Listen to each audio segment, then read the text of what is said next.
اور اب ہم آپ کو سناتے ہیں ذوالکفل علیہ السلام کا قصہ۔ قرآن عزیز میں ذوالکفل علیہ السلام کا ذکر 2 سورتوں یعنی سورۃ الانبیاء اور سورہ صاد میں آیا ہے، لیکن دونوں سورتوں میں صرف نام مذکور ہے، مختصر و مفصل کسی قسم کے حالات کا کوئی تذکرہ نہیں ہے۔ سورۃ الانبیاء آیت 85 اور 86 میں اللہ تعالی فرماتے ہیں وَإِسْمَاعِيلَ وَإِدْرِيسَ وَذَا الْكِفْلِ كُلٌّ مِّنَ الصَّابِرِينَ وَأَدْخَلْنَاهُ فِي رَحْمَتِنَا إِنَّهُم مِّنَ الصَّالِحِينَ۔ اور اسماعیل اور ادریس اور ذوالکفل یہ سب صابر لوگ تھے، ہم نے انہیں اپنی رحمت میں داخل کر لیا، یہ سب لوگ نیک تھے۔ اللہ تعالیٰ سورہ صاد آیت 48 میں فرماتے ہیں وَاذْكُرْ إِسْمَاعِيلَ وَالْيَسَعَ وَذَا الْكِفْلِ وَكُلٌّ مِّنَ الْأَخْيَارِ۔ اسماعیل، یسع اور ذوالکفل کا بھی ذکر کر دیجئے، یہ سب بہترین لوگ تھے۔ ذوالکفل علیہ السلام کے متعلق جس طرح قرآن مجید نے نام کے سوا کچھ ذکر نہیں فرمایا، اسی طرح نبی اکرم صلی اللہ علیہ وسلم سے بھی ان کے متعلق کچھ منقول نہیں ہے، لہٰذا قرآن و حدیث کی روشنی میں اس سے زیادہ کچھ نہیں کہا جا سکتا کہ ذوالکفل علیہ السلام اللہ کے برگزیدہ نبی اور پیغمبر تھے اور کسی قوم کی ہدایت کے لیے مبعوث ہوئے تھے۔ قرآن و سنت میں اس سے زیادہ سکوت ہے۔ باقی رہا سیر و تواریخ میں ان کا ذکر، تو کافی تفتیش و جستجو کے بعد بھی ہمیں اس سلسلے میں ایسی ٹھوس معلومات نہیں مل سکی جن کے ذریعے سے ذوالکفل علیہ السلام کے حالات و واقعات پر مزید روشنی پڑ سکے،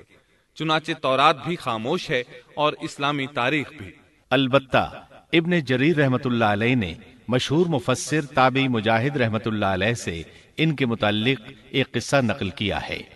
اسی طرح امام ابن ابی حاتم نے اسی قصے کے قریب کچھ آثار عبداللہ بن عباس اور ابو موسیٰ اشعری رضی اللہ عنہم سے نقل فرمائے ہیں۔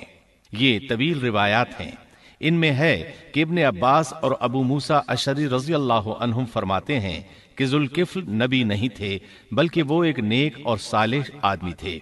لیکن ایک تو یہ روایات سند کے اعتبار سے ضعیف ہیں، دوسرا یہ کہ ابن عباس اور ابو موسیٰ رضی اللہ عنہم جیسے جلیل القدر صحابہ اور مجاہد رحمت اللہ علیہ جیسے عظیم تابعی سے یہ ناممکن ہے کہ وہ ذوالکفل علیہ السلام کے متعلق یہ فرمائیں کہ وہ نبی نہیں بلکہ ایک نیک مرد تھے۔ شاہ عبد القادر رحمت اللہ علیہ کا موقف ہے کہ ذوالکفل ایوب علیہ السلام کے بیٹے تھے اور انہوں نے اللہ کی خاطر کسی آدمی کی ضمانت دی تھی جس کی پاداش میں ان کو کئی برس قید کی تکالیف برداشت کرنا پڑی۔ چنانچہ شاہ صاحب اپنی تفسیر موضح القرآن میں لکھتے ہیں کہ ذوالکفل ایوب علیہ السلام کے بیٹے تھے، ایک شخص کے ضامن ہو کر کئی برس قید رہے اور اللہ کی خاطر یہ مشقت سہی۔ موجودہ دور کے بعض مفسرین کا خیال ہے کہ ذوالکفل حزقیل علیہ السلام کا لقب ہے۔ ایک دوسرے مفسر کی عجیب و غریب رائے یہ ہے کہ ذوالکفل گوتم بدھ کا لقب ہے، کیونکہ اس کے دارالسلطنت کا نام کفل تھا جس کا معرب کفل ہے، اور عربی میں ذو صاحب اور مالک کے لیے آتا ہے، اور صاحب مال کے لیے ذو مال اور مالک شہر کے لیے ذو بلد کے الفاظ کثرت سے استعمال ہوتے ہیں، لہٰذا یہاں بھی کفل کے مالک و بادشاہ کو ذوالکفل کہا گیا ہے۔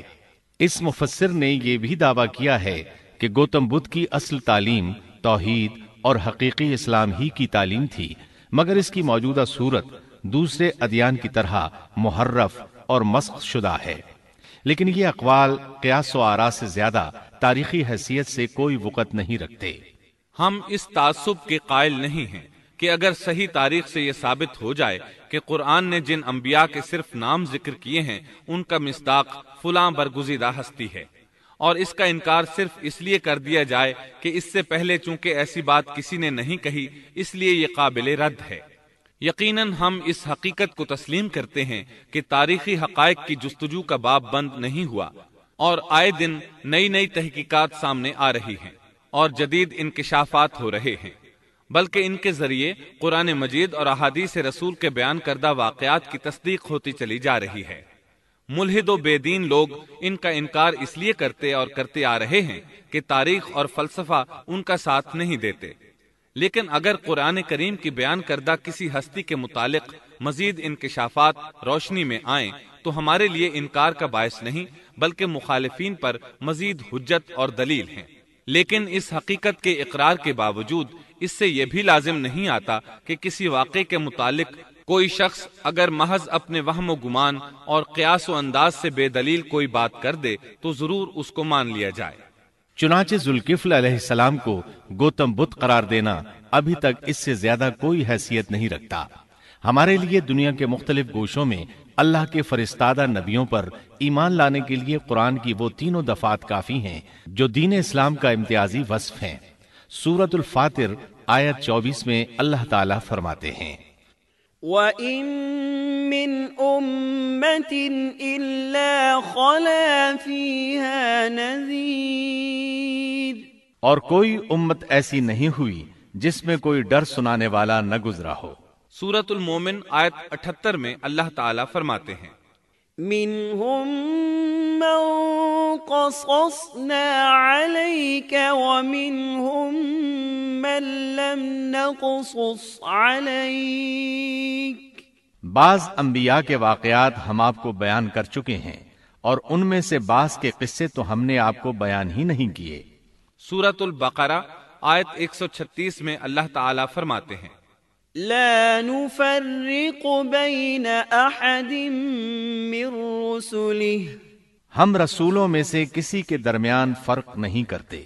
اس لیے ایک مومن کا یہ عقیدہ ہونا چاہیے کہ ہم اللہ کے انبیاء میں سے کسی نبی کے درمیان کوئی فرق نہیں کرتے، یعنی تمام انبیاء پر ایمان لاتے ہیں۔ اس صاف اور واضح عقیدے کے بعد اگر ہمارے سامنے کسی ملک اور کسی خطے کے انبیاء اور رسول کے واقعات نہیں بھی آئے تو اس کے اسباب و وجوہات اور ہیں، لیکن جہاں تک ان پر ایمان لانے کا تعلق ہے وہ اختصار سے بھی کافی ہے، اور ان کی تفصیلات سے آگاہی ہماری رشد و ہدایت کے مقاصد یعنی اللہ پر ایمان اور نیک اعمال کے لیے ضروری نہیں ہے، خصوصاً جبکہ اللہ تعالیٰ نے ہم پر یہ حقیقت بھی قرآن مجید میں واضح کر دی ہے کہ نبی اکرم صلی اللہ علیہ وسلم خاتم النبیین ہیں اور تمام سچے ادیان کی صحیح اور حقیقی تعلیم کی تصدیق کر کے ان کو بلند درجات کے درجہ کمال تک پہنچانے والے ہیں، جیسا کہ سورۃ المائدہ آیت 3 میں اللہ تعالیٰ فرماتے ہیں،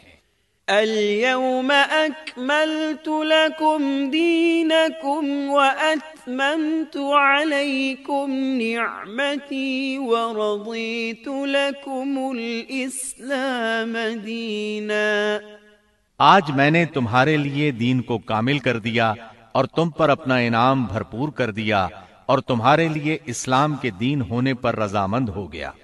خلاصہ کلام یہ کہ ہمیں یہ تسلیم ہے کہ ہندوستان میں بھی اللہ کے سچے نبی اور پیغمبر مبعوث ہوئے، بلکہ سیرت نگاروں کی روایات کے مطابق ابو البشر آدم علیہ السلام اسی ہندوستان کے کسی گوشے میں اتارے گئے، لیکن جب تک قرآن و حدیث کی صراحت یا تاریخ کے صحیح دلائل و براہین سے یہ ثابت نہ ہو جائے کہ ذوالکفل گوتم بدھ کا لقب ہے، محض قیاس و آراء کی بنا پر ہم اس کو تسلیم نہیں کرتے، کیونکہ جس طرح کسی نبی کو نہ ماننا کفر کی راہ ہے، اسی طرح کسی غیر نبی کو نبی تسلیم کرنا بھی باطل ہے۔